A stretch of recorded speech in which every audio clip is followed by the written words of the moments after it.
નમસ્કાર દોસ્તો, સ્વાગત છે તમારું આપની યુટ્યુબ ચેનલ ટીમ રાઠોડ 01માં। આજે આપણે અગાઉની પરીક્ષામાં પૂછાયેલા 30 મહત્વના જીકેના પ્રશ્નો જોવાના છે। તો મિત્રો શરૂ કરીએ। પહેલો પ્રશ્ન, રૂકમાવતી નદીના કિનારે આવેલ પવિત્ર યાત્રાધામ રામપર વેકરા કયા જિલ્લામાં આવેલ છે? તો રામપર વેકરા એ કચ્છ જિલ્લામાં આવેલું છે। મુન્દ્રા તાલુકો ગુજરાત રાજ્યના કયા જિલ્લામાં આવેલો છે? તો મુન્દ્રા તાલુકો કચ્છ જિલ્લામાં આવેલો છે। સાબરકાંઠા જિલ્લાના પ્રાંતિજ પાસેથી કયું વૃત્ત પસાર થાય છે? તો સાબરકાંઠા જિલ્લાના પ્રાંતિજ પાસેથી કર્કવૃત્ત પસાર થાય છે।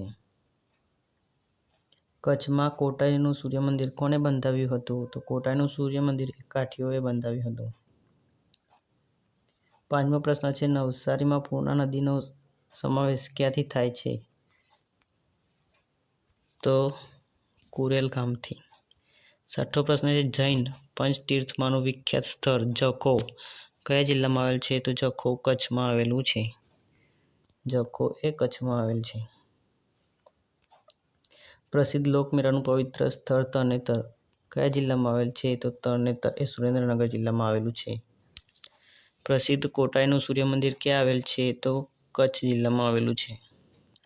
હડપ્પા સંસ્કૃતિના સુવિખ્યાત સ્થળ ધોળાવીરા સાથે કયો જિલ્લો સંકળાયેલ છે? તો ધોળાવીરા સાથે કચ્છ જિલ્લો સંકળાયેલો છે। 10મો પ્રશ્ન છે, ભચાઉ તાલુકો કયા જિલ્લામાં આવેલો છે? તો ભચાઉ તાલુકો કચ્છ જિલ્લામાં આવેલો છે। જૈન સંપ્રદાયનું પવિત્ર તીર્થધામ ભદ્રેશ્વર કયા જિલ્લામાં આવેલ છે? તો ભદ્રેશ્વર એ કચ્છ જિલ્લામાં આવેલું છે। 12મો પ્રશ્ન છે, સૌથી વધુ અભયારણ્યો કયા જિલ્લામાં આવેલ છે? તો સૌથી વધુ અભયારણ્યો કચ્છ જિલ્લામાં આવેલા છે। 13મો પ્રશ્ન છે, તાપી નદીનો ઉત્તરનો કિનારો કોને કહેવામાં આવે છે? તો તાપી નદીનો ઉત્તરનો કિનારો એ સુવાલીની ટેકરીઓને કહેવામાં આવે છે। 14મો પ્રશ્ન છે, ગાંધીધામ તાલુકો ગુજરાતના કયા જિલ્લામાં આવેલો છે? તો ગાંધીધામ તાલુકો એ ગુજરાતના કચ્છ જિલ્લામાં આવેલો છે। 15મો પ્રશ્ન છે, નખત્રાણા તાલુકો કયા જિલ્લામાં આવેલ છે? તો નખત્રાણા તાલુકો એ પણ કચ્છ જિલ્લામાં આવેલો છે। 16મો પ્રશ્ન છે, ગુજરાતના કયા સ્થળે બ્રહ્માજીનું મંદિર આવેલ છે? તો ગુજરાતમાં ખેડબ્રહ્મામાં આવેલું છે। ભારતમાં બે જ છે બ્રહ્માજીના મંદિરો, એક ગુજરાતના ખેડબ્રહ્મા ખાતે અને બીજું રાજસ્થાનના પુષ્કર શહેર ખાતે આવેલું છે।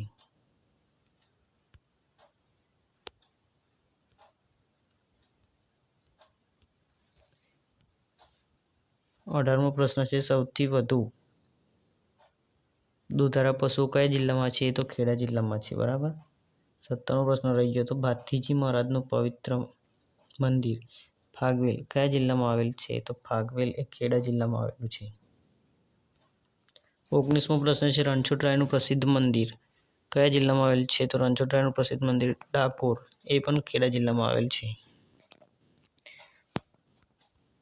મહીસાગર જિલ્લાની રચના કયા જિલ્લામાંથી કરવામાં આવી છે? તો મહીસાગર જિલ્લાની રચના ખેડા અને પંચમહાલ જિલ્લામાંથી કરવામાં આવેલી છે। કચ્છમાં આશાપુરા માતાનો મઢ ક્યાં આવેલો છે? તો ગઢશીશી ખાતે આશાપુરા માતાનો મઢ આવેલો છે। ગુજરાત ચિલ્ડ્રન યુનિવર્સિટી ક્યાં આવેલી છે? તો ગુજરાત ચિલ્ડ્રન યુનિવર્સિટી એ ગાંધીનગર ખાતે આવેલી છે। 23મો પ્રશ્ન છે, ગુજરાતની સ્થાપના પછી કયા જિલ્લાની રચના થઈ હતી? તો સ્થાપના પછી ગાંધીનગર જિલ્લાની રચના થઈ હતી।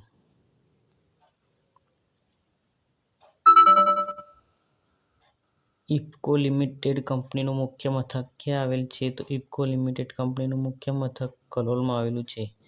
કલોલ એ ગાંધીનગરમાં આવેલું છે। રાણી રૂડાબાઈએ બંધાવેલ બેનમૂન વાવ ક્યાં આવેલ છે?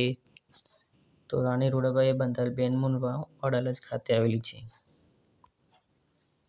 ભગવાન શ્રી કૃષ્ણના દેહ ત્યાગ થયાની માન્યતા ધરાવતું સ્થળ કયું છે?